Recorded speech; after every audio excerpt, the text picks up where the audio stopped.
Bueno, sí, ya los chicos están volviendo al colegio, del sector privado, del sector público, ya van el 13, ya no falta nada y queremos hacer un análisis de cómo recibe el sistema a nuestros chicos, ¿no? Y como decías, la infraestructura es un factor importantísimo. Hemos estado viendo las cifras y más o menos el 70% de las escuelas públicas están en mal estado, requieren algún tipo de remodelación intensa, incluso muchas de ellas, casi el 50%, requieren hasta demolición, ¿no? Y esto nos preocupa porque pone en riesgo obviamente el aprendizaje de los chicos, pero también su seguridad.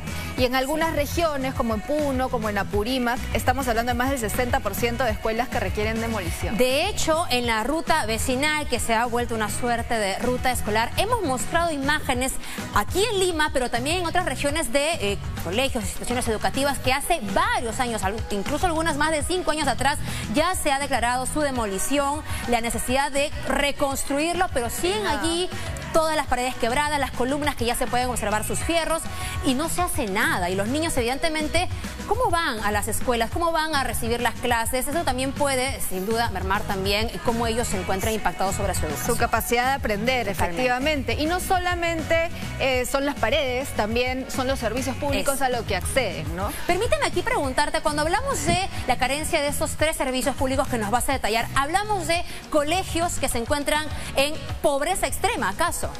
No necesariamente, algunos tienen acceso a agua no potable, o pero cuando tienen agua y desagüe, no, o tienen electricidad pero no tienen desagüe, ¿no? Entonces, les faltan los 3 servicios más básicos, agua, desagüe y electricidad. En simultáneo estamos hablando de más del 70% de los colegios, y si nos fijamos en las brechas rurales, urbanas, esto es aún más dramático. Más del 70%, 73.2% de colegios públicos no tienen los 3 servicios básicos, y uno se pone a pensar cómo de pronto, si ellos en el colegio no tienen esto, en casa cómo se encontrarán respecto de los servicios básicos también, en estas comunidades, en estos distritos, cómo se les puede pedir que cuiden su salud si lo elemental les falta.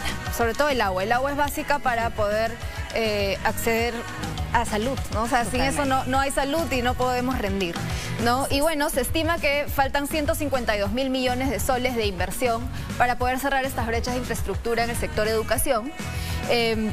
Y esta brecha ha ido creciendo en el tiempo, Fátima. De hecho, es como 50% más que en los últimos 4 años. ¿Y por qué? Porque conforme no se invierte, el estado de la infraestructura se deteriora más y más. Y cada vez la brecha es un poco más grande, además que por supuesto los precios también crecen. Permíteme allí insistir, Paola, con esta información. Cuando hablamos de 152.000 millones de soles que faltan, uno se pone a pensar si realmente falta el dinero o acaso a las autoridades regionales o locales ha llegado presupuesto también para invertir en educación y ha tenido que ser devuelto porque la inadecuada o nula gestión ha hecho que no se ejecute en absoluto dinero que tiene que llegar para reconstruir o mejorar los servicios en los colegios. Totalmente de acuerdo, y justo el siguiente dato va sobre eso, ¿no? Se han dejado de ejecutar en infraestructura para inversión en educación específicamente 2.7 mil millones de soles a nivel nacional. Si uno se fija en los gobiernos subnacionales, por ejemplo, la región Huánuco el año pasado ejecutó menos del 30% de su presupuesto para inversión en infraestructura educativa. 30%. Menos del 30%.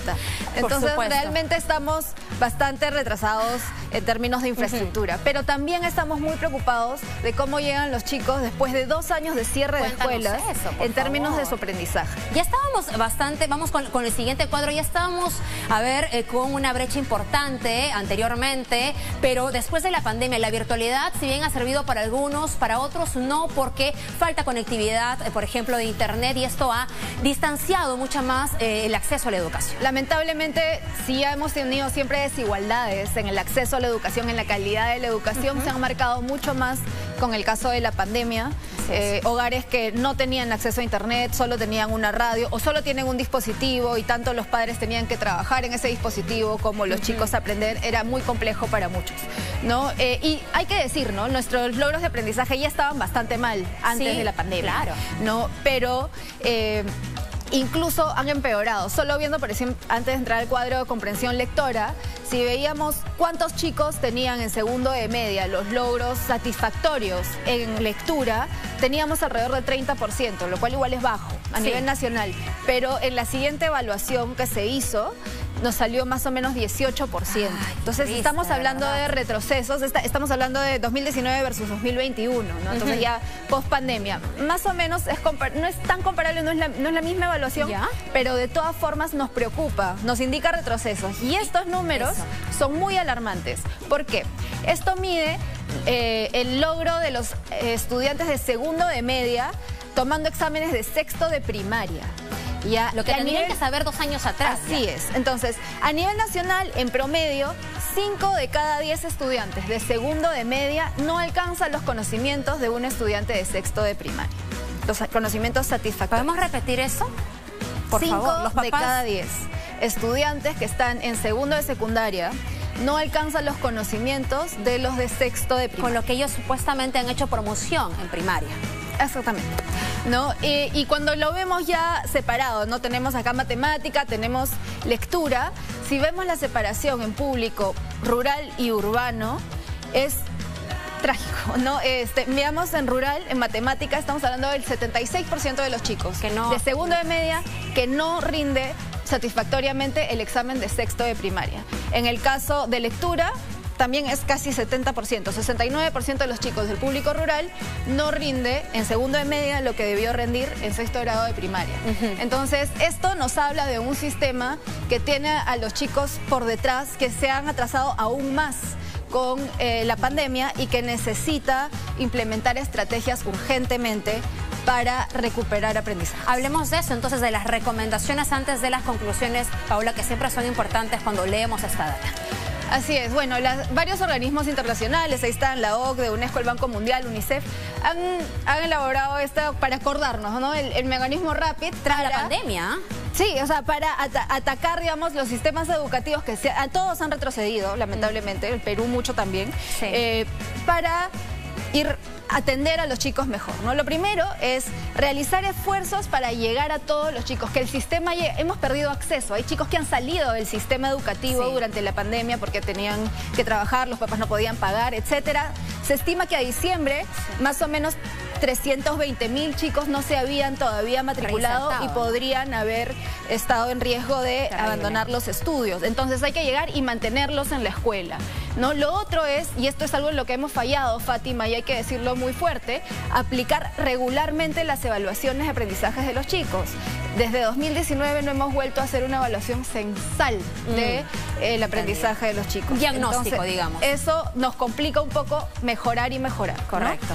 Luego hay que priorizar la enseñanza de los temas más básicos, más urgentes, sin los cuales no se pueden aprender el resto de cursos.